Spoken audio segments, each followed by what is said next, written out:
dan di channel Motivator Milenial ini saya siap berbagi ilmu, wawasan, dan inspirasi untuk teman milenial. Oke, langsung saja saya akan ngebahas topik yang sangat menarik berjudul Islam menyuruh kita kaya. Yes, really, kaya, bukan hidup apa adanya, mati masuk surga. Karena hidup gak sesimpel itu. Untuk ibadah, untuk menegakkan rukun Islam, kita itu butuh yang namanya budget. Ya mungkin ya dari 5 rukun Islam yang saya ketahui, hanya 2 yang tidak membutuhkan finansial. Selebihnya itu butuh biaya, butuh budget.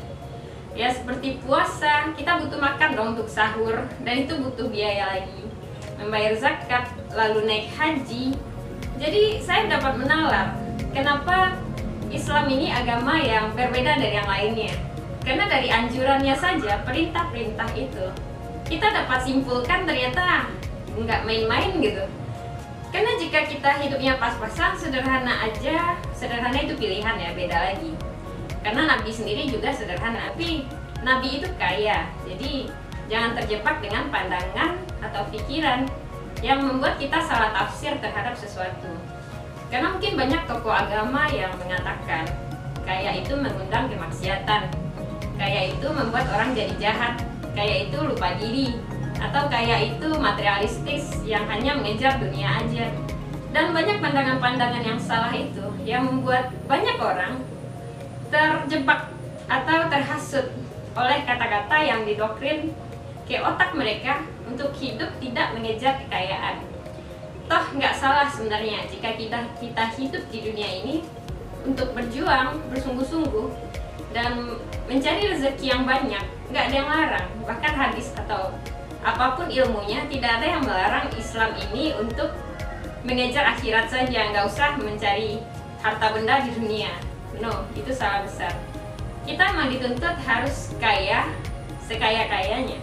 Karena jika Islam memegang kendali, umat Islam akan jauh lebih berjaya. Tidak akan ditindas, tidak akan diperangi, tidak akan diperlakukan semena-mena.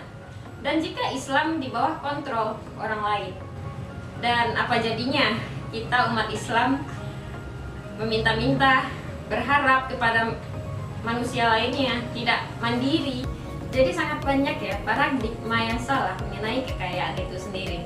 Sehingga banyak orang yang apatis dan takut kaya, karena mereka berpandangan atau berpikir jika kaya itu lebih banyak mudaratnya daripada manfaatnya. Oke, langsung saja saya jelasin. Pesantren itu dibangun pakai uang, pakai biaya. Dan mungkin panti asuhan, rumah sakit, itu semuanya perlu yang namanya finansial atau kekayaan atau harta atau uang. Dan banyak hal lainnya yang menunjang kita untuk dapat berbuat lebih jika kita kaya. Mungkin kaya itu bukan tujuan hidup ya, tapi tujuan hidup akan lebih jelas jika kita kaya. Pastinya semua yang kita lakukan akan jauh lebih bermakna jika kita kaya. Dan jika kita kaya, kita akan menjadi orang yang berdampak sosial, berpengaruh untuk orang lain, dan kita lebih didengarkan. Kita dapat memberi atau mensyiarkan agama, dan orang lain akan mendengar apapun ucapan kita tentunya. Jadi kaya atau miskin itu berbeda sekali ya. Jadi jangan berpandangan kita hidup miskin mati masuk surga, hidup menderita di dunia, yang penting kita masuk surga pas di akhiratnya. Belum tentu, karena banyak orang yang gagal justru karena masalah finansial. Dan ada lagi yang bilang kekayaan gak dibawa mati, salah besar. Siapa bilang harta benda kekayaan gak dibawa mati?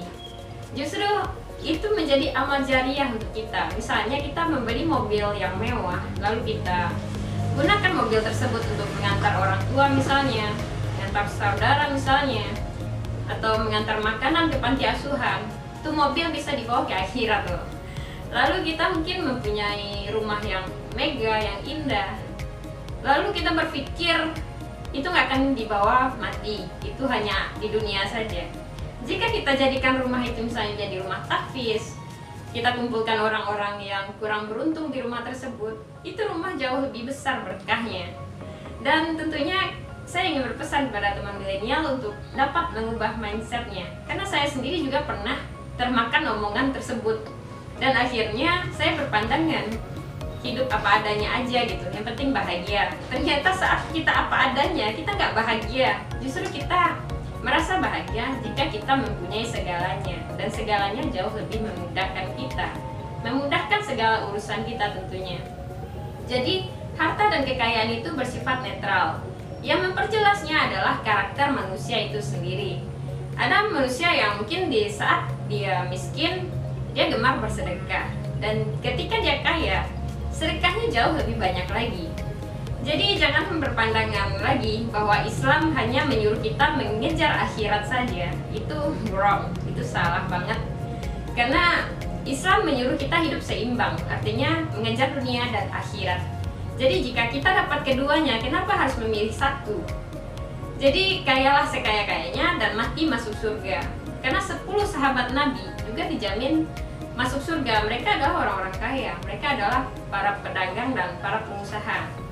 Jadi mungkin zaman dulu ya, Nabi Sulaiman kaya menjadi raja, Nabi Yusuf kaya jadi menteri, sementara Nabi Muhammad kaya dengan berdagang. Ya karena mungkin dari 10 pintu rezeki, 9 diantaranya itu ada dalam perniagaan. Untuk itu makanya, karena pedagang itu terbuka lebar ya, gak mungkin kan zaman sekarang kita jadi menteri, jadi raja, karena peluangnya tidak memungkinkan untuk itu. Untuk itu cari jalan apapun, berjuang bersungguh-sungguh, dan kita emang harus bekerja keras untuk mencapai kemakmuran di muka bumi ini. Jadi jangan bangga dengan kemiskinan kita, dengan menderitanya hidup yang kita punya. Karena jika kita kaya, kita dapat mengayakan orang lain tentunya. Karena sifat Allah, Al-Ghani, Al-Mughni. Jadi kaya dan mengayakan itu jauh lebih baik kita lakukan daripada kita menerima saja atau meminta. Karena Islam sendiri justru menganjurkan tangan di atas jauh lebih baik daripada tangan di bawah. Artinya kita dituntut untuk memberi lagi, dan itu tidak bisa jika kita tidak kaya. Dan banyak hal lainnya yang menunjang kita untuk dapat berperan lebih terhadap agama kita jika kita kaya. Jadi saya simpulkan benar-benar Islam ini menyuruh kita kaya. Jadi jika teman-teman masih apatis memandang kekayaan itu sendiri, masih takut kaya, masih nggak mau bersungguh-sungguh untuk mengejar kekayaan, karena itu bersifat dunia atau materialistis, atau dianggap terlalu mengejar kebahagiaan dunia dan tidak memikirkan akhirat, salah besar. Jika kita menggunakan apa yang kita tuju untuk akhirat, tentunya jauh lebih powerful lagi. Dan kebanyakan tokoh agama berpendapat seperti ini. Jika kita kaya, tentunya dihisab lebih lama, dan lebih lama kita masuk surganya. Siapa bilang? Ibaratnya kita sedang berbelanja di mall atau di swalayan. Semakin banyak barang yang kita ambil, ya kita juga lebih lama di kasir.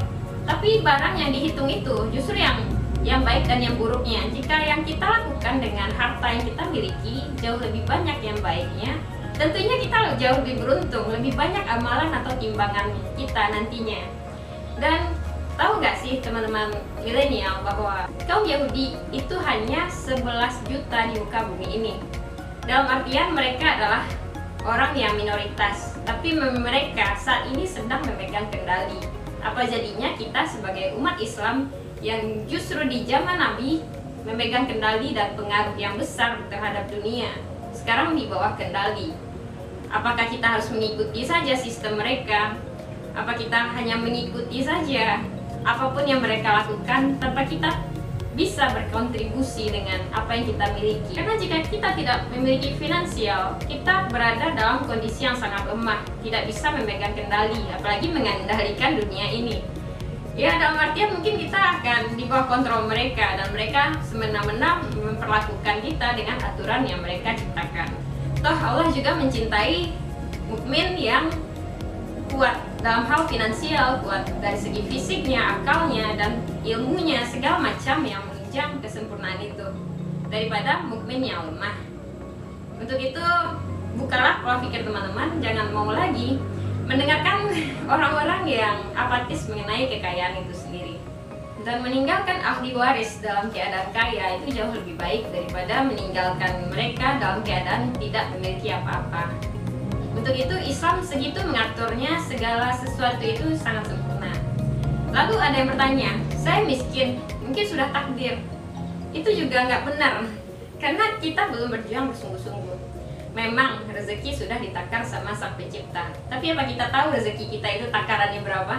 Bisa jadi kita mengharapkan rezeki 5 miliar, tapi rezeki yang ditakar oleh Sang Pencipta mungkin 15 miliar, jauh dari ekspektasi kita. Hanya saja kita terlalu mengskakmat dengan pemikiran kita, dengan mindset yang salah mengenai pandangan kita. Mungkin kita penuh keterbatasan, tapi rezeki dari Sang Pencipta itu tiada batasnya. Dan sekali lagi saya katakan, Islam menyuruh kita kaya, dan Sang Pencipta yang Maha Kaya mungkin tidak akan berdiam diri melihat kita sudah berusaha sekuat tenaga tidak mencapai apa-apa, tidak memiliki apa-apa. Untuk itu berjuanglah bersungguh-sungguh. Saya doakan teman-teman yang menonton video ini kaya, sukses, makmur, dan sejahtera. Dan jangan lupa di follow akun saya, Motivator Milenial atau Viastar. Dan jangan lupa untuk cari tahu ilmunya di buku saya, dan insya Allah buku tersebut akan membedah mindset teman-teman, akan mengubah sudut pandang teman-teman mengenai rezeki, kekayaan, dan harta itu sendiri. Oke, see you next time. Sekian dari saya, Via. Assalamualaikum warahmatullahi wabarakatuh.